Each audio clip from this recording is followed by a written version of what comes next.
Truck আসছে, এইটা আমি এখন হটাবো। আমার জন্য সম্ভব না, তো এমন একটা গোলাপ রাস্তায় করে রাখাটা ঠিক নয়। হাজার গাড়ি চট্টগ্রাম বন্দর থেকে বাড়াচ্ছে, দেখেন আপনারা দেখেন কীভাবে গাড়িগুলো যাওয়া আসা করছে। আর কী বলবো, এত বড় গোলাপ একটা ভালো রাস্তার করে রাখা আছে, ভালো রাস্তার করে গোলাপটা রাখা আছে। এই ভাঙা জায়গায় যে কিছু দেবে এমন লোক নাই, কিন্তু রাস্তা বন্ধ করার জন্য অনেকেই আছে। আপনারা দেখতে পাচ্ছেন ড্রাইভার সাহেব আসতেছেন খুব ধীরে।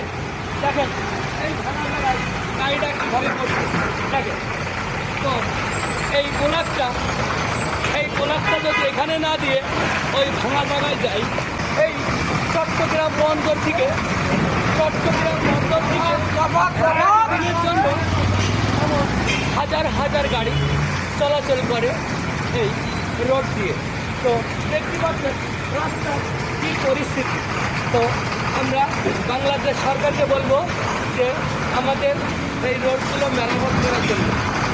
সবাই ভালো থাকবেন, খোদা হাফেজ।